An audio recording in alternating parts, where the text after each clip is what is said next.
ஒரு பெரிய அறிவாளி. அவர் பொண்டாட்டி போய் மிரட்டுறது. எல்லா எல்லா அரசியல்வாதிகளும் எல்லா அரசாங்க ஊழியர்களும் நேர்மையான ஊழியர்கள் ரொம்ப குறைவு. லட்சத்துல ஒருத்தன் தான் ஊழியரா நேர்மையா இருப்பான். லட்சத்துல ஒருத்தன் தான். ஆமா ஐயா. கரெக்ட் லட்சத்தை ஐயா. அதுல எங்க வீட்டுக்கார ஒருத்தர் ஐயா. அவர் அரசு ஊழியரா? ஆமா ஐயா. இதுல இருந்தாரு ஐயா. டிரைவரா இருந்தாரு. அதுதான் லட்சத்துல ஒரு ஆள் என்ன இருப்பான். சொல்றது? ம்ம். ஆமா. நல்லா நல்லாவே பாத்துட்டாரு என்ன. அருமையா. அதனாலதான் எனக்கு கடவுள் எனக்கு அவரு எனக்கு கொடுக்கல கடைசி வரைக்கும். அவரு சாதாரண உணவு தின்னுட்டு போய் சேர்ந்துட்டாரு, அவ்வளவுதான். ஆமா ஐயா. சொல்றது கேட்க மாட்டாரு. அவர் இஷ்டத்துதான் இருப்பாரு. அதான் ஒண்ணு. சரி சரி சரி. இப்ப 2 3 பேரு ஒருத்தர் முதுகுல கட்டி புற்றுநோயின்ட்டாங்க. ம். ம். புற்றுநோயின்னா அதுக்கு மருத்துவமே கிடையாது. புற்றுநோயினாவே மருத்துவம் கிடையாது. அவன் 24 மணி நேரத்துக்கு ஒருக்கா சாப்பிட்டா போதும். புற்றுநோயாளிகளுக்கு 24 மணி நேரத்துக்கு ஒருக்கா ஒரு சைவ உணவு கீரை வச்சு சாப்பிட்டா முடிஞ்சது. அப்புறம் இந்த 24 மணி நேரம் நீர்ப்பயிற்சி தான் பண்ணணும். நம்மகிட்ட வந்தோம்னா அது 6 மணி நேரம் வச்சுக்கிறோம். 6 மணி நேரம் அப்படி வச்சுட்டு நம்மள அவனை நோபல் பரிசே வாங்கியிருக்காங்களே. அது அந்த பசிங்கிற அந்த பசிங்கிற உடல் தான் அந்த புற்றுநோய் கிருமியை வேட்டையாடும். அப்ப அவன் 24 மணி நேரம் 24 மணி நேரம் ஓய்வு கொடுத்தா, இப்ப 24 மணி நேரம் ஓய்வு கொடுக்குறாங்க இல்லையா? நாமெல்லாம் 48 மணி நேரம் ஓய்வு கொடுக்குறேன். ஓய்வு எடுத்துட்டு தொடப்பு கட்ட மாதிரி போட்டு சுத்தப்படுத்துறோம். பாருங்க, இன்னைக்கு நல்லா நடந்திருக்கிறீங்க, நல்லா போயிருக்கிறீங்க. பழம் சாப்பிட்டேன். பழம் சாப்பிட்டேன். நேந்திரம் பழமா? ஆமா. அனுப்பியிருக்க பாருங்க போண்டா சுட்டதை விட. ஓ ஓ நான் பாக்கல. இப்பதான் பேச்சு முடிஞ்சது. தட்டுல வச்சிருக்கேன். Right right. அது அப்படி சாப்பிடுறது ஒண்ணு எடுத்து சாப்பிடுறதுக்கே படம் எடுத்து அனுப்புங்க. ஆமாயா. கையில எடுத்த பழம் பாருன்னு சொல்லிட்டு தட்டுல வச்சிருக்கேன். அது சரி. 2 3 சாப்பிட்டா வயிறு கும்முன்னு ஆயிருமே. ஐயோ சாப்பிட முடியலையா. 3 4 தின்ன முடியல. சின்ன சின்னதா பீஸ் அதுக்கே கட் பண்ண. அவ்வளவுதான். அதுக்கு மேல இறங்காது. அதுக்கு ஆசை அதுக்கு மேல இறங்காது. உள்ள போகல அதுக்கு மேல. அவ்வளவுதான். அதோட அது போகலிங்கிறப்ப விட்டுறணும். போகலிங்கிறப்ப அவ்வளவுதான். ஆமா.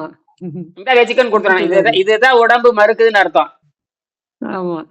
நீங்க எலுமிச்சை சாறு கூட ஒரு டம்ளர் குடிச்சிடலாம், 2 டம்ளர் குடிக்கலாம். இந்த மாதிரி திடப்பொருள 2 போகும்பொழுது உடம்பு வேண்டான்னு சொல்லிடும்.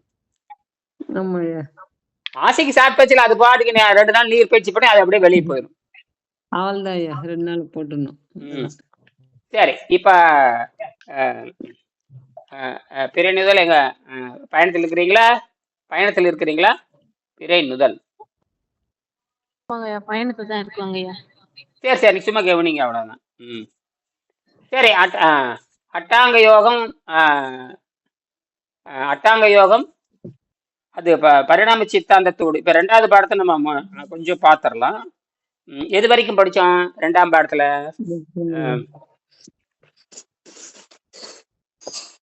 எது படிக்கலாம்னு கேட்டீங்கன்னா, மிகுனும் குறையனும் நோய் செய்யும் அது படிச்சா. மருந்தென வேண்டாம் யாக்கைக்கு, அதுதான். இதுதான் ரொம்ப முக்கியமானது. அப்ப மருந்து அது யோக முறையில தானே எல்லாமே சாத்திப்ப. ஒருத்தருக்கு ஆமால என்ன ஊருன்னு சொன்னாரு, கடலூர். கடலூர். அவர் இன்னைக்கு 2 3 பேர் அரசு ஊழியர்கள் வந்தாங்க. எல்லாம் ஒருத்தருக்கு புற்றுநோய், அப்புறம் ஒருத்தருக்கு கர்ப்பப்பை அது என்னென்னமோ சொல்றாங்க. அவங்க கர்ப்பப்பை போச்சு, ஒரே நேரத்துல 3 ஆபரேஷன். நம்ம பித்தப்பை எடுத்தாச்சு, அப்புறம் ஒட்டுக்குடல் எடுத்தாச்சு, அப்புறம் என்னென்னமோ 3 ஆபரேஷன். ஆமா அடங்க ஒக்கமாக்கா. அப்ப பாருங்க, சாதாரண உணவு இந்த பெண்களை படுத்துற பாடு இருக்கே, அப்பப்பா. நல்லா ஆம்பளையை விட பொம்பளை தாங்க உணவுகளுக்கு அடிமையாகிறாங்க. ஆம்பளைகளை விட போட்டு கணவன் மனைவி 2 பேரும் போட்டு வெளுத்து கட்டுறது சாதாரண உணவு.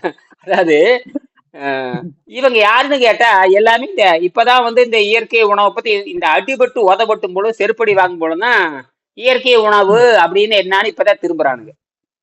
எப்ப தெரிஞ்சு இந்த தத்துவத்தை எப்ப புரிஞ்சு இப்ப இயற்கை உணவு இருக்கிற தேங்காயும் தேங்காய், அதாவது முதல்ல உணவு பழக்கத்துக்கு ஆரோக்கிய சம்மந்தம் இல்லை.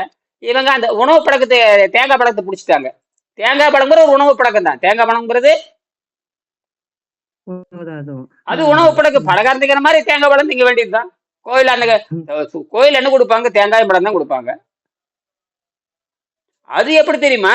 அதெல்லாம் கொஞ்சோன்னு வாயில போட்டுக்கிறதுங்க. கொஞ்சோன்னு வாயில போட்டுக்கலாம். சும்மா எப்படி நீங்க ஒரு ஒரு இனிப்பு போண்டா சாப்பிட்டீங்க அவ்வளவுதான். அது வந்து அது எப்படின்னா, ம். அந்த அந்த கடவுளுக்கு வச்சுட்டு தேங்காய் வச்சுக்கிட்டு ஒரு பழத்த வச்சு உடைச்சுட்டு ஆளுக்கு இத்துணூண்டு குடுப்பாங்க. இத்துணூண்டு இத்துணூண்டு ஒரு துண்டு ஒரு பழமும், ம். இத்துணூறு தேங்காய் துண்டு குடுப்பாங்க. நான்லாம் வாங்கி சாப்பிட்டுருக்கேன். சாப்பிட்டுட்டு வந்துருவேன். அதோட முடிவு சும்மாங்க 1/2 கிலோ பழமும், ஒரு 2 தேங்காய் அப்படிலாம் தர மாட்டாங்க. என்னது? ஆமா. அது வந்து படைக்கப்பட்டது. அப்ப கூட அவுள் வச்சிருப்பாங்க. என்னது? அவுள் அவுள். அவுள்ல வந்து நாட்டு சர்க்கரை ம். போட்டிருப்பாங்க. அதுல கொஞ்சம் தேங்காய் துண்டு போட்டிருப்பாங்க. அதுல ஒரு பழம் போட்டிருப்பாங்க. அதத்தான் இத்துணூண்டு குடுப்பாங்க. அது எதுல? அந்த அந்த அந்த காலத்துல பார்த்தா இலை இருக்கும். தேக்க இலையில குடுப்பாங்க. இந்த மாரி பெரிய இலை, சரி. தேக்க இலை இந்த மாரி இலையில வச்சு குடுப்பாங்க. அப்புறம் இன்னொரு இலை வாழை இந்த வாய்க்கால்ல முளைச்சிருக்கு. சேமந்தண்டு இலை. ரொம்ப குளிர்ச்சியா இருக்கும். அதுல துணி வச்சு குடுப்பாங்க. தொன்னையில வச்சு குடுப்பாங்க. அத தின்னுட்டு வாய மூடிட்டு கம்முனு இருக்கணும். அத தின்னுட்டு வாய மூடிட்டு கம்முனு இருக்கணும். ம். அப்படி சாப்பிட்டு போனா நோய் வராது. அது அதுக்கப்புறம் நான் அது கிடைக்கிறப்ப வரைக்கும் நீர் பயிற்சி தான் பண்ணணும். கிடைக்கிற வரைக்கும் இவன் என்ன பண்ணிட்டான்? சரி, சரி. உணவுங்கிற பேர்ல சாதாரண உணவு கொடுத்து எல்லாத்தையும் சாவடிச்சிட்டு இருக்காங்க. இங்க இயற்கை உணவு கொடுக்க சொல்லுங்க. இயற்கை உணவு கொடுக்க சொல்லுங்க பார்க்கலாம். எவனும் தர மாட்டான். எவனு? தரமாட்டாங்க. ஏன்னா இது வந்து அப்படி ஐயா! இல்ல. இது வந்து 100 பேத்த சாவடிக்கிற ஒரே குண்டால போட்டு தக்காளி போட்டு வெங்காயத்தை போட்டு மஞ்சளை ஏத்திட்டு சும்மா வேக வச்சு தண்ணி ஊத்தி உப்பு போட்டு தின்றான்னு கூட கொடுக்க வேண்டாம். அடேங்கப்பா தின்னா 7 நாளைக்கு வெளிக்கு வராது. அதை கொடுத்து ஏமாத்துறது. இங்க ம். இயற்கை உணவு நல்லா இருக்கு. தேங்காயும் பேரிச்சம்பழம், கொய்யாப்பழம், வாழைப்பழம், பாதாம் பருப்பு, பிஸ்தா பருப்பு, வேர்க்கடலை அவளுக்கு கலந்து குடுக்க சொல்லுங்களாம் பார்க்கலாம். கொடுக்க மாட்டானு தெரியாது. அது ம். சாப்பிட்டா நோய் வராது. அது சாப்பிட்டோம்னா சுத்தமாகுது. அப்புறம் நீர் பயிற்சின்னு தெரியாது. ம். அதை கூட கொடுக்க மாட்டானுங்க. பள்ளிக்கூடத்திலேயே முட்டை போடுறானு அப்புறம் எப்படி அதிகம் இருக்கும் பாருங்க. ஆஹ், ஐயா, அப்புறம் தேங்காய் பழம் தாத்தா என்னதான் சொன்னாரு ஐயா? நீங்க சொன்னதுக்கு லாஸ்ட்டா. தேங்காய் பழம். தாத்தா உங்ககிட்ட பேசிட்டு இருந்தாரு இல்லையா? ஆமா. அவரு என்னதான் அப்புறம் நீங்க சொன்னத ஏத்துக்கிட்டாரா அவரு? நீர் பயிற்சி தான் சிறந்ததுன்னு. அவரு இப்ப அவருக்கு இதை பத்தி அவரு ஆராய்ச்சியாளர் கிடையாது. சும்மா சாதாரண அவர் ஆராய்ச்சியாளரே ம். விஞ்ஞானியே கிடையாது. இந்த புத்தகத்தை வாங்கி ஆ. படிக்கணும். இந்த புத்தகத்தை வாங்கி ம். சொல்லி புரிய வைக்க முடியாதுங்க. படிக்கணும். புத்தகத்தை வாங்கி படிக்கணும். அப்புறம் எங்கிட்ட மாணவரை நீங்க சேருங்கன்னு சொல்லியிருக்கேன். சேர்ந்தா தான் மரம் நட்டி ஆஹா. விடுது. என்னது? சரி, சரிங்க ஐயா. வந்ததுன்னா மரம் நட்டி தான் சேர போறது இல்லை. ஏன்னா ஆணவம் உள்ள இருக்கு. என்னது? ஆணவம் இருக்கும். என்னது? ம். என்ன இருக்குது உள்ள? ஆணவம்ன்றீங்களா? ஆமா. ம். என்ன உட்கார்ந்து இருக்குது உள்ள? ஆணவம் உட்கார்ந்துட்டுருக்கு. வெள்ளை அப்படித்தான் பிரேனியல்ல பன்னீர்செல்வம் இப்படி ஆணவம் எக்கச்சக்கம் ஆணவம் தானே எல்லாமே. ஆணவத்துல தான் ஆட்டம் போடுறது. ஆணவத்துல தான் ம். நொறுங்க திங்கிறது ஆணவம் தானே. நொறுங்க திங்கிறது. ம். ஆமாங்க ஐயா. அப்புறம் இவ்வளவு ஒரு நாக்கு ருசியா தேங்காய் படத்துன்னு ஊத்தி எப்படி நீங்க நீர்பயிற்சிக்கு வர போறீங்க? ம். அது ஆரோக்கியத்தின் திறவுகள். அது ஒரு பழக்கம். அவ்வளவுதான். என்ன ம். இன்னொன்று இருந்து இன்னொரு பழக்கத்துக்கு மாறுறது. இன்னொன்று இருந்து ம். புரியுதா? இன்னொரு பழக்கத்திலிருந்து புரியுது இந்த ஐயா. பழக்கத்துக்கு வர்றது. அப்ப மாறு இப்ப ஆமா. உதாரணத்துக்கு சாதாரண சோத்து பழக்கத்திலிருந்து சோறுதுன்னா நாசமா போயிரும். நிறையா சோறுத கூட ம். நொச நொச நொச நொசன்னு வெந்து அப்புறம் அழுகி போய் நாத்தம் அடிச்சிடும். அதுல தோல் தோல் நோய் வரும். எப்ப இந்த சோறு நிறைய திங்கினாலும் அவனுக்கு தோல் நோய் வந்துடும். எப்ப ம். பாரு சோத்தையும் கறியும் பாலையும் திங்கிற மாதிரி அவனுக்கு தோல் நோய் வரும். தோல் நோய் வந்ததுன்னா அவ்வளவுதான். தோல் நோய் வந்துட்டா உண்மை. ஆமா ஐயா. அவ்வளவுதான். அவ்வளவுதான் முடிஞ்சு. அந்த மாதிரி தோல் நோய் அவருக்கு வந்துருச்சு. யாருக்கு? அந்த அவருக்கு அப்பனுக்கு ம். வந்திருக்கு. அப்ப என்ன ஆமா. பண்ணியிருக்காரு? ஏதோ இவர் ராமகிருஷ்ணனை பார்த்துக்கிட்டு தேங்காய் படத்துக்கு மாறணும். அந்த சோத்துல இருந்து மாறுகின்ற பொழுது அது நீங்கிடுது. இந்த சோத்து பழக்கத்தினால் வந்த கேடு நீங்கிடுது. வேற ஒண்ணும் நல்லா இல்ல. வேற ஒண்ணும் இல்ல. இந்த ம்ஹ்ம். சோத்து பழக்கத்திலிருந்து நீ இதுக்கு வந்தோன்னியே நீ சோறு திங்கிறது விட்டுட்டே ம். இல்லையா? அது தானாவே உடம்புல அந்த ம். இழக்கிறப்ப எல்லா நோயும் வெளியே போயிடும். இந்த சளி கிளி அதிகப்படியான விஷம்லாம் வெளியே ஓடின்னு கேட்டா நோய் நல்லாக்கிறது ஒண்ணுமே இல்லை. உணவு பழக்கத்தை நீ மாத்திட்டு இல்லையா? என்னது? ம். ஆமா ஐயா. ம். அப்ப உணவு பழக்கத்தை மாத்திரமே உடம்பு தானா குணமாயிருது. உடம்பு தானா அதை குணமாயிடும். சொல்ல மாட்டாங்க. தேங்காய் பழம் குணமாச்சு, தேங்காய் புடலங்காய் அது ஒண்ணும் கிடையாது. என்னது? ம். ம். உடம்பு ஆமா. தானா வைத்தியம் பார்த்துடுது. ம். அப்படிதான் ஆமாங்க. சொன்னேன். அப்புறம் இந்த புத்தகத்தை ம். காமிச்சால இருக்குது பாருங்க. இந்த புத்தகத்தை காமிச்சு இதை வாங்கி படிங்கன்ற. ம்ஹ்ம். நீங்க என்ன சாப்பிடுன்னு கேட்டாரு. என்ன சாப்பிடு? நான் எலுமிச்சை பழம் சாப்பிடுறேன் ம். அப்படின்னு. ஆமா, ஆமா. கேட்டாரு உங்கள. ஆமா. நீங்க என்ன ம். சாப்பிடு? இது என்ன சாப்பிடறத பத்தி கேள்வி வைக்கிறீங்க? அடுத்து கொஞ்சம் கேட்டுருக்கல. சாப்பிடறதுக்கும் ஆரோக்கியத்துக்கு என்ன சம்பந்தம்னு முதல்ல இந்த சாப்பிடறதுக்கு இப்ப நான் என்ன சாப்பிட்டது உங்களுக்கு என்ன சாப்பிடறதுக்கும் ஆரோக்கியத்துக்கு சம்பந்தம் இல்லை. அது புரியுதான்னு கேட்டேன். ம். இயற்கை ஆற்றலை எப்படி எடுத்துக்கிறது, எனர்ஜி எப்படி எடுத்துக்கிறது, நைட்ரஜன் எப்படி புரோட்டீனா மாத்துறது அப்படி கேட்டா பரவாயில்ல. நீங்க என்ன திங்கிறீங்க? நீங்க என்ன திங்கிறீங்க? என்ன ஒரு 30 வருஷமா இயற்கை வைத்தியம் பண்றவன், ஆற்றல் வந்து இயற்கையில இருந்து வருதுன்னு தெரியாம அது வந்து இயற்கை உணவு பத்தி பேசுறத தவிர இயற்கை ஆற்றலை பத்தி கேட்கவே இல்ல. ம். இயற்கை ஆற்றல் கேட்காதவன் முட்டாள்னு அர்த்தம். இயற்கை ஆற்றல் பத்தி கேட்காதவன் தேவல. ஆ. இன்னைக்கு 2, 3 வீடியோ இது சொல்லியிருக்கேன். இவ்வளவு பேசுறீங்களே ஏன் உனக்கு நோய் வந்ததுன்னு கேட்டேன். எல்லாம் எங்க இருக்கு? எல்லாம் கவர்மெண்ட் வித்தியாங்கிறான், ஒருத்தன் எதங்கிறான், ஆடிட்டுங்கிறான், என்னென்னமோ சொல்றாங்க. எல்லாம் சரி, அறிவாளி மாதிரி உட்காந்துட்டீங்க. ஏன் நோய் வந்து எனக்கு இப்பதாங்க தெரியுதுங்கிறாங்க. என்ன தெரியும்? சட்டி சுட்டதடா கை விட்டதடாங்கிற மாதிரி. புற்றுநோய் வந்ததுக்கு சக்கரை நோய் வந்த கட்டி தானே எல்லாம் தெரியாது. சக்கரை நோய் வந்தா கதை முடிஞ்சுது, அவ்வளவுதான். 10 நாள் 5 நாள் ரத்த சோகை வந்ததுன்னு முடிஞ்சுது. இப்ப இருக்கு ரத்த நான் சொன்ன ஒருத்தர் ரத்த சோகை வந்துட்டு இருக்குது. ரத்த சோகை எப்படி 6க்கு போயிடுது. இப்ப 13க்கு எப்ப வர்றது? நீ மருந்து மாத்திரத்துன்னா ரத்த சோகை எப்படி குணமாகும்? அப்படி யாருமே ஆகும். மருந்து மாத்திரம் என்ன அர்த்தம்? ரத்த சோகை வந்தாவே லிவர் அவுட் ஆச்சுன்னு அர்த்தம். கல்லீரல் அவுட். என்னது? கல்லீரல் அவுட். கல்லீரல் அவுட் ஆச்சுன்னு அவ்வளவுதான். அது கருத்து போச்சுன்னு அர்த்தம். போச்சு அவனுக்கு. அப்புறம் அதுதான் எல்லாத்துக்கும் காரணம். இது எப்படி நல்லா 10 நாள் கழிச்சு பிளட் டெஸ்ட் பண்ணிக்கலாம். நான் சொன்னா முடிஞ்சா வகுப்புல சேருங்க அப்படின்னு சொல்லிட்டேன். ம். அரசு ஊழியர் தானே, ஒன்றும் பிரச்சனை இல்லைன்றான். அரசு ஊழியர் தானே அப்படின்னு. என்னது? ம். ம். ஆமா. 4 நாள் பயிற்சி கொடுக்குறேன்னு சொல்லியிருக்காரு. வந்தீங்கன்னா 100 நாள் நல்லாயிரும், 150 நாள் நல்லாயிரும். ஆனா குணமாகிறது 3 நாள்ல இருந்து அந்த சடியை குறைக்க குறைக்க குறைக்க குறைக்க அப்படியே ரத்த சகப்பு சர்ன்னு வந்துடும். 4வது நாள் ரத்த சாயம் ஏறிட்டே போகும். இந்த பிராணசக்தி ஏறிக்குது இல்ல. இப்ப எப்படி உங்களுக்கு நேரம் மாறுது? அதேதான். என்னது? ம். எப்படி சமையல் கட்டு போய் நடந்து போயிட்டு வந்துட்டீங்கல்ல. இப்ப இன்னைக்கு எப்படி நிமிர்ந்து நடந்தீங்களா, எப்படி குமிஞ்சு நடந்தீங்களா? யாருங்க? என்னய்யா? நிமிர்ந்து இல்லய்யா. முட்டி நடந்தீங்களா, கொஞ்சம் குமிஞ்சு அப்படியே டைட் ஆகுற மாரி இருக்கு. கொஞ்சம் நின்னு பார்ப்பேன் அவ்வளவுதான். அது போதும். ரொம்ப இது பண்ண முடியல. முட்டி இன்னும் இறுக்கமா இருக்கிறதுனால நிமிர முடியல இது கொஞ்சம். ஒரு இதுக்கும் கால் கொஞ்சம் ஒரு டைட்டா கால் புடிக்குது. ஒரு கால் நெட்ட சத்தம் அது தொடர்ந்து நீ நெட்ட சத்தம் வந்துட்டு அந்த ஒரு கால் இருந்து அடுத்த காலுக்கு எப்படி அது முதல்ல அது ஆமா. பாட்டு ரிப்பேர் பார்த்துட்டே இருக்கும். சரிங்க. நீங்க 72 மணி நேரம் நீர் பயிற்சி பண்ணுங்க, அல்லது போடுறேன் ஐயா. 72 மணி நேரம் போடுங்க. நாளையிலிருந்து எந்த போட போறேன். அளவுக்கு நீர் பயிற்சி பண்றீங்களோ அந்த வாந்தி வர்ற வரைக்கும் ம். பண்ணுங்க. என்னது? சரிங்க ஐயா. அந்த பழைய மருந்து வாந்தி இப்ப நீங்க சாப்பிட்டு, இப்ப நேத்து சாப்பிட்டு, முந்தா நாள் சாப்பிட்டு, கீரை சாப்பிட்டு, ஆமா. அதுல சேர்ந்தது எல்லாமே எடுக்கணும். அது ம். எல்லாமே குற்றமுடைய தண்ணீரை தவிர எல்லாமே குற்றமுடையதுதான். அப்ப இந்த குற்றத்தை எடுக்கணும் இல்ல. ஆமாய்யா. அதுதான் அந்த அந்த அந்த மன வலிமை இருந்தா தான் இதை செய்ய முடியும். அதே நேரத்துல இந்த வாந்தி வர்றப்ப டக்குன்னு நீங்க ஒரு சைவ உணவு சாப்பிட்டு, கீரை உணவு, கீரை அவள் எப்பவுமே அவள் இருக்கணும். கொஞ்சம் வெங்காயம் எப்பவுமே அவளு வெங்காயம் இருந்தா போதுமானது. அவளு வெங்காயம் இருந்தா, சரிங்க. சரிங்க ஐயா. பெரிய வெங்காயமும் அவளு கொஞ்சம் எண்ணெய் இருந்தா போதுமானது. ம். அது நீங்களே சமையல் பண்ணி யார்ட்டையும் சமையல் பண்ண வேலையே வாங்கக்கூடாது. நீங்க தான் பண்ணி சாப்பிட்டு நீங்களே வணக்கி அந்த வெங்காயத்தை கொஞ்சம் பொடி பொடியா நறுக்கி போற 1/2 கிலோ வெங்காயம் இருக்கலாம், அல்லது ஒரு 1/4 கிலோ வெங்காயம் இருக்கலாம். பொடி பொடியா நறுக்கி மிக்சியில் ஒரு அடி அடிச்சுன்னா முடிஞ்சு போச்சு, சொரன்னு ஆயிரும். அப்புறம் கடலப்பருப்பு போட்டு கொஞ்சம் வணக்கி விட்டு அவளு ஊற வச்சிடணும். ஒரு 5 நிமிஷம் ஒரு 10 நிமிஷம் ஊற வச்சதுக்கு அப்புறம் விளக்குனதுக்கு அப்புறம் இந்த அவளை தூக்கி லேசா ஒரு பெரட்டி பெரட்டி சாப்பிட வேண்டியதான். பெரட்டி ஜம்முன்னு இருக்கும். அவள் உப்புமா. என்னது? இந்த வெங்காய அவள் உப்புமான்னு பேரு. நல்ல சாப்பிட்றதுக்கு அவ்வளவு ருசியா இருக்கும். எலுமிச்சை பழம் சாப்பிட்டீங்கன்னா சொல்லவே தேவையில்ல, அவ்வளவு ருசியா இருக்கும். சரிங்க. அப்புறம் அதுக்கப்புறம் நீர் இப்படித்தான் இந்த யோக முறைனா அவனை தனித்து இயங்க வேண்டும், தனித்து தூய்மை பண்ண வேண்டும். அவன் வந்து எங்கிருந்து போகணும்? அனைத்து வகையான விடுதலிருந்து வெளியே வரணும். அதுதான் இந்த அனைத்து வகையான விடுதலை இல்லாம நான் சும்மா கழுவுறேன் போறேன் கூத்தடிக்கிற வேலையில இருந்துட்டே இருந்தீங்கன்னா போய் சேர வேண்டியதுதான். அதை கண்டுபிடிச்சிருவான். ஏன் உடல் எடை இறக்கலைன்னு கேட்பான்ல. இப்ப தினம் உடல் எடை இறக்கலைன்னா அவன் தப்பு பண்றான்னு அர்த்தம். உடல் எடைனால உங்களுக்கு இழைச்சிருக்குது அவ்வளவுதான், மற்றபடி உடல் இழைக்காது. நீங்க எடை பாருங்க, எடை அப்படியே தான் இருப்பீங்க. எடை நச்சுதான் வெளியே போகுது தவிர எடையெல்லாம் குறையாது. அப்படியே குறைஞ்சாலும் 1/2 கிலோ 1/4 கிலோ குறையும். இப்ப எவ்வளவு இருந்து இப்ப எவ்வளவு இருக்கு? இப்ப இந்த 25 நாள் எவ்வளவு குறைஞ்சிருக்கு? 38 வந்திருக்கு ஐயா. 38 வர்றதுக்கு முன்னாடி எவ்வளவு இருந்தீங்க? இந்த பயிற்சி இந்த வரக்கு முன்னாடி இந்த 25 நாளைக்கு முன்னாடி 41 42. அப்ப அந்த சளிதான் போயிருக்கு. சளியும் நச்சுத்தனமே போயிருக்கு. அதுதான் அந்த வாந்தி வந்தது, சிறுநீர் மாறுறதுல கொடூரம் அதெல்லாம்.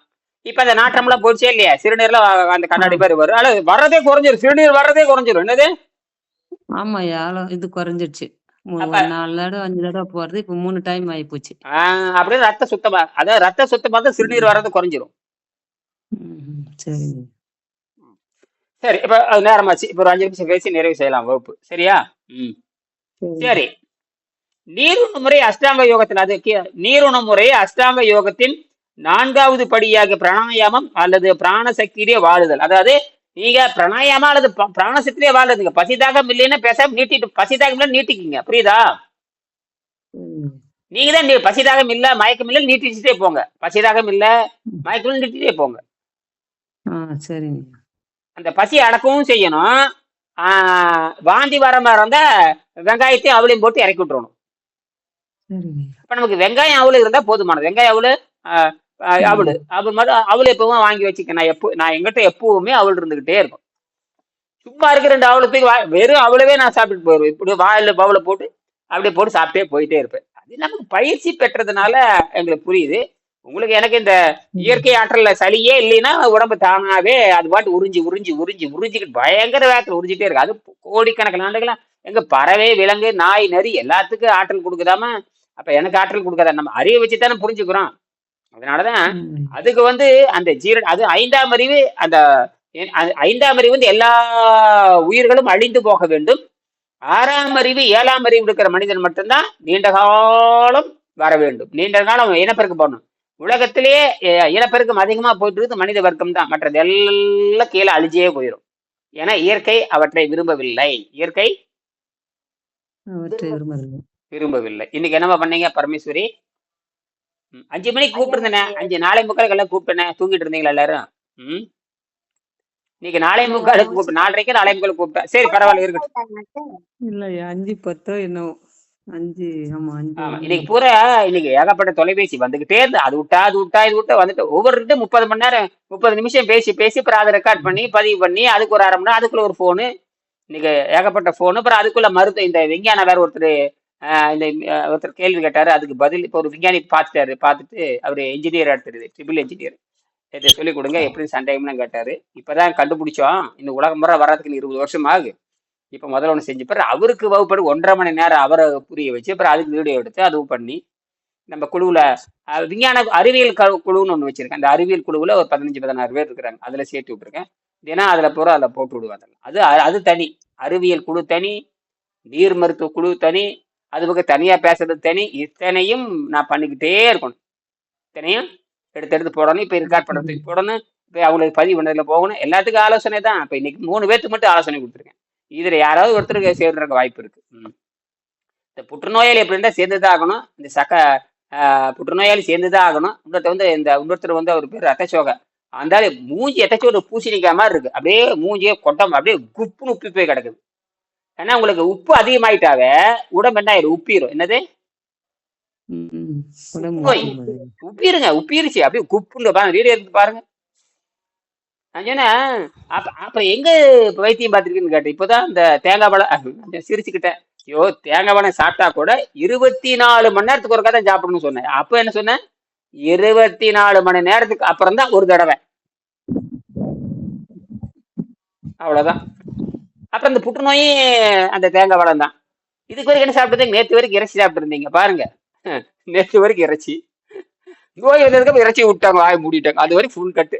அடங்கப்பா என்னதான் பண்றது எல்லாமே ஒண்ணுமே. நான் சொன்னேன் யாரையும் திருத்த முடியாது. எல்லாம் உலகமே தப்பான வாழ்வு போயிட்டு இருக்குது. இது எவன் கேட்க போறான்? எங்க வீட்டுக்காரே இது கேட்காது. அப்புறம் என்ன பண்றது? எனக்கு இப்பதான் தெரியுதுங்கிறாங்க. தெரிஞ்சா மட்டும் என்ன ஒன்னும் சொல்ல போறது. இப்ப நீங்க இதை நீங்க பயிற்சி பண்ணிட்டு கடையில எல்லாம் எல்லா நோயும் நல்லாயிட்டாலும் எல்லா நோயும் நல்லாயி நீங்க நடந்து போனாலும் கூட யாரும் திரும்பி கூட பார்க்க மாட்டாங்க. யாரும் திரும்பி கூட பார்க்க மாட்டாங்க. அதுதான் உண்மை. அதை புரிஞ்சுக்கங்க. அப்படின்னா இதுதான் அந்த மந்த புத்தி மறைச்சிரும். உங்க பையனும் மாற மாட்டோம். உங்க வீட்டுக்காரர் உங்களை சுத்தி இருக்க 1 கோடி பேர் திருந்த மாட்டாங்க. அதுதான் இயற்கை. ஏன்னா இதுல ஒரு லட்சத்துல ஒரு ஆள், லட்சத்தும் இல்லை, இதுல 10 லட்சத்துல ஒரு ஆள் தான் இதுல ஜெயிக்க முடியுமே தவிர சும்மா விளையாட்டு இல்லை. இது பைத்தியம்னு என்ன நினைச்சிட்டாங்க. அப்படியே போய் கடையில போய் தின்னுட்டு ஹோட்டல்ல தின்னுட்டு பொண்டாட்டி மேட்ட தின்னுட்டு அப்படியே 10 பேர்த்து கூத்து அடிச்சுட்டு அங்க சாராயத்தை குடிச்சிட்டு இப்படி எல்லாம் கிளிக்க நினைக்கிற செருப்படி விடுங்க. இயற்கை பட்டையை கலப்பிடும். இதெல்லாம் ரொம்ப கவனமா இருக்கணும். இதெல்லாம் விளையாட்டு இல்லை. மரியாதையா இருக்கணும், அன்பா இருக்கணும். தப்பு பண்ண பட்டைன்னு போட்டுறணும். இப்படி எல்லாம் இருந்தா தான் இது மாறுமே தவிர உங்க இஷ்டத்துக்கெல்லாம் என்னமோ சில பேர் தப்பாவும் பண்ணுவாங்க, சில ரெடியாவும் பண்ணுவாங்க. நீங்க மனிதனா மாறணும்னா ஒழுங்கா எங்கேயும் சேராம வயது வர வர அறிவு வளரணும். வயது வர வர உணவு ஒழுக்கம் வரணும். வயது வர வர உணவை குறைக்கணும். இப்படி எல்லாம் நிறைய இருக்கு. இங்க பின்னாடி பாத்தீங்கன்னா 5 செய்தி இருக்கு. அதுல வந்து பாத்தீங்கன்னா உணவு பழக்கத்தை குறைத்துக் கொள்ளுதல், உண்டி சுருங்கின் உபாயம் புடவல, ஊனைச்சிரிக்கை உடலுகள் இதெல்லாம் வரணும். அதை உட்பட கூத்தடிக்கிறது எல்லாம் தற்காலிகம் தான். என்ன எந்த கூத்தடிச்சாலும் உங்களோட வரவே போறது இல்ல. அது ஒன்னா நோவோட சாகணும் அல்லது சமாதிக்கு போகணும். நோவோட செத்தாலும் ஒரு ஒரு வெங்காயம் வராது, சமாதிக்கு போனாலும் ஒரு வெங்காயம் வராது. ரெண்டையும் புரிஞ்சுக்கணும். நோவோட செத்தாலும் அப்படி செத்தான்ருவாங்க, புரியுதா? சமாதியில செத்தாலும் வணக்கம் போட்டுட்டு போயிடுவாங்க. அவ்வளவுதான் நடக்கும். நீங்க ஒன்னும் கிழிக்க முடியாது. அதனால ஆட்டம் போடுறத இன்னைக்கே குறைச்சிக்கங்க. ஆட்டம் போடுறத குறைச்சுக்கணும் ஐயா. குறைக்கலைன்னா பனிஷ்மெண்ட் உண்டு. குறைக்கலைன்னா ஐயா இன்னைக்கு மணத்தக்காளி கீரை சாப்பிட்டேன். சாப்பிட்டு 1/2 மணி நேரத்துல லூஸ் மோஷன் போயிடுச்சு. அந்த கீரையே போயிடுச்சா? பரவாயில்ல, கீரையோட போயிடுச்சா? கீரை போகலையா, பழைய கழுவி போச்சு. ஓ, அதான் நான் அவ்வளவு சீக்கிரம் வராது. குறைஞ்சபட்சம் 3-4 மணி நேரம் ஆகணுமே. கீரை சாப்பிட்டாலும் 4 மணி நேரம். பழைய கழிவு போயிருக்குது. அப்ப போடுங்க நீங்க. இப்ப அவங்களுக்கு 72 மணி நேரம் சொல்லியிருக்கேன். அந்த வாந்தி வர்ற வரைக்கும் போடுங்க. வாந்தி வர வரைக்கும் நீர் பயிற்சி பண்ணுங்க. சரியா? சரி, வாந்தி வர வரைக்கும் நீர் பயிற்சி பண்ணுங்க. எந்த அளவுக்கு நீர் பயிற்சி பண்றீங்களோ அந்த அளவுக்கு சீக்கிரம் நல்லா ஆகும். எழுதியிருக்காருல்ல, எந்த அளவுக்கு நீர் பயிற்சி பண்றீங்களோ அந்த அளவுக்கு நல்லா ஆகும். எந்த அளவுக்கு நீங்க நீர் பயிற்சி பண்றீங்களோ அந்த அளவுக்கு நல்லா ஆகுங்கிறது தான் விஞ்ஞானம்.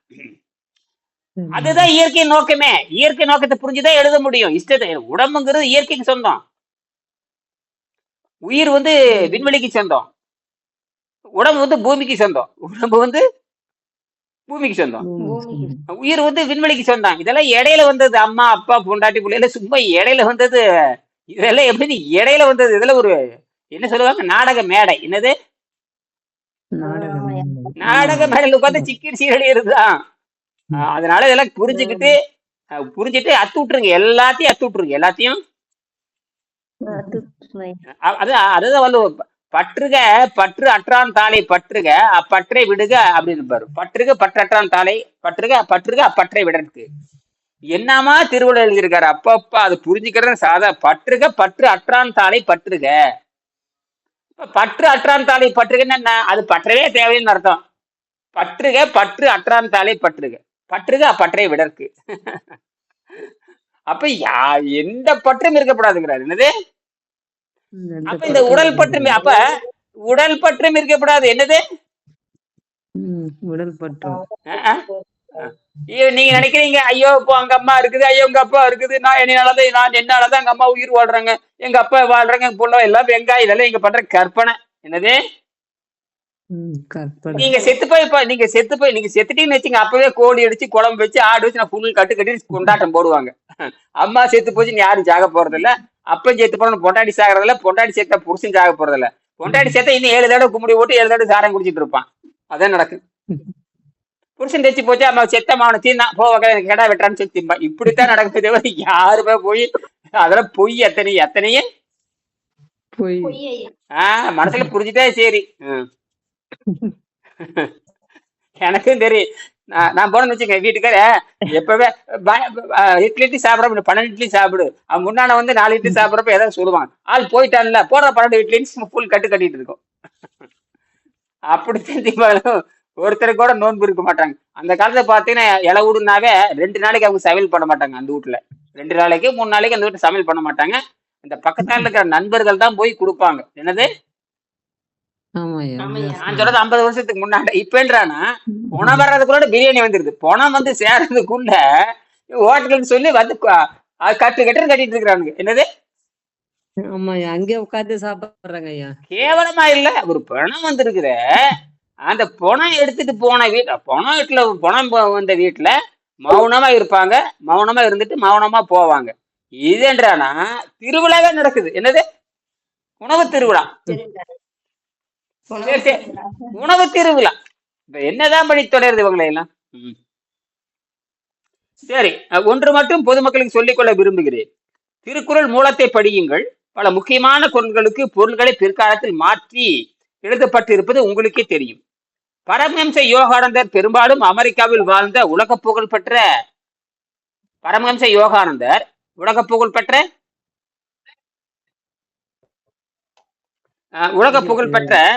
அமெரிக்காவில் உலக புகழ் பெற்ற பிரசித்தி பெற்ற இந்திய யோகி.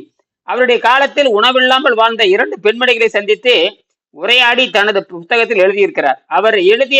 அவர் எழுதியவைகளை சுருக்கமாக கீழே எழுதுகிறேன் அப்படின்னு சொல்றாரு. இதை நாளை காலையில இதை பத்தி நம்ம 7 மணிக்கு பேசுவோம். எல்லாரும் இந்த கீழே இந்த பரமஹம்ச யோகானந்தர் 2 பெண்மணிகளை பத்தி நேரடியா ஜெர்மனி போய் பேட்டிகள் எழுதியிருக்காரு. ஒண்ணு மேற்கு வங்காளத்துல புருலியா மாவட்டத்துல கிரிபாலா அம்மையார் நேர்ல பேட்டிகள் எழுதி, அதெல்லாம் நல்லா படிங்க. படிச்சுட்டு காலையில இதை பத்தி பேசுவோம். ம். சரிங்களா? நன்றி, வணக்கம். வணக்கம். நன்றி. ஆஹ் எத்தனை பாடம் ஐயா? 2ஆம் பாடத்துல கீழே பாருங்க. 2ஆம் பாடத்துல கீழே பாருங்க. சரிங்க. பரமஹம்ச யோகானந்தர் அமெரிக்காவில் புகழ் பெற்றவர். என்னது? அமெரிக்காவில் புகழ் பெற்ற, இந்தியாவிலிருந்து அமெரிக்கா போய் அவர்தான் இந்த கிரியா யோகத்தை பத்தி உலகமெங்கிலும் கொண்டு போனவர். இந்த நம்ம தமிழ்நாட்டுல, அதாவது இப்ப நம்ம நீர் மருத்துவம், அகத்தூய்மை மருத்துவம் ரெண்டும் இதை மாறித்தான் அது மாத்த அப்படின்னு சொல்லணும். கிரியா யோகம்னா வேணும்ல, ரத்தத்தில் இருக்கிற திண்டதெல்லாம் வெளியே எடுக்கணும், திங்கிறதெல்லாம் உடல் இழைச்சி வரணும், இழைச்சிருக்கணும். எல்லாருக்கும் உடம்பு இழைச்சிட்டு வருது பாருங்க, அந்த இழைச்சிருக்கணும். பரமேஸ்வரிக்கு உடம்பு இழைச்சிருக்கணும், சுத்தப்படுத்துறப்ப பிரணிதுகளுக்கும் அவங்களுக்கு ஏதோ 4 கிலோ என்னமா கரைஞ்சிருக்குதுங்க. பரமேஸ்வருக்கு என்னன்னே தெரியல. அவர் உணவு ரிப்போர்ட் என்ன எவ்வளவு கரைஞ்சிட்டு வருது தெரியல. உடம்பு ஏறுச்சுன்னா இந்த வகுப்புக்கு வரவே கூடாது, புரியுதா? உடம்பு ஏறுச்சுனாவே எதுக்கு வரக்கூடாது இந்த வகுப்புக்கு? வரக்கூடாது. மறைமுகமா திங்கிறது அதெல்லாம் இருக்கவே கூடாது. உண்மையை சொல்லணும். இன்னைக்கு தின்னேன்னா அது திங்கிறதுக்கு தப்பு இல்லை, தின்னேன்னு சொல்லிடணும். தின்னேன்னா ஆமா, அப்ப உடம்பு ஏறும்ல. நீங்க ஒண்ணு இல்ல, நானே காலையில் ஒரு 4 இட்லி, மத்தியானம் ஒரு 12 இட்லி, ராத்திரிக்கு சோறு ஃபுல்லா இந்த 2 நாள் தின்னு வச்சு கிருன்னு ஏறிக்கும். 5 கிலோ 6 கிலோ ஏறிக்கும், சரி கிருன்னு ஏறிடும். உடம்பு எடை ஒரு 4 கிலோ 5 கிலோ ஏறிடும். மீண்டும் என்ன பண்றேன், மறுபடியும் நீர் பயிற்சி பண்ணி 3 நாள் பயிற்சி பண்றப்ப அந்த விஷமெல்லாம் போயிடும். அதுக்கப்புறம் நீர் பயிற்சி தொடங்கிடுவேன். நீர் பயிற்சி தொடங்கி சாப்பிட்ட அடையாளமே இருக்கக்கூடாது. சாப்பிட்ட அடையாளமே அதுதான் போய் அதை சாப்பிட்றது ஒரு குற்றம் இல்லை, சுத்தப்படுத்தாததான் குற்றம்னு சொல்றேன். என்னது? அதைத்தான் நம்ம திருப்பி உணவுங்கிறது அது பழக்கம். சாப்பிட்டு இப்போ பாத்திரம் சமைக்க வேணாம்னு சொல்ல, பாத்திரம் சமையல் பண்ணா அதை கழுவி வச்சுக்கணுங்கிறது தான். இல்லாட்டா அந்த பக்கு பிடிச்சி பயன்படுத்தாத பாத்திரமா இருந்தா அதனால உணவு ஒரு குற்றம் அல்ல. உணவு குற்றம் செய்வதனால் நாம் என்ன பண்றோம், அதை தூய்மைப்படுத்த வேண்டும், மீண்டும் நடுநிலை உடலுக்கு வந்துடணுங்கிறதான் சொல்றோமே தவிர வேற ஒன்றும் இல்லை. மற்றபடிக்கு என்ன சாப்பிட்டாலும் சுத்தம் பண்ணு தான் சொல்ல வரோம். சரிங்களா? சந்திப்போம். நன்றி.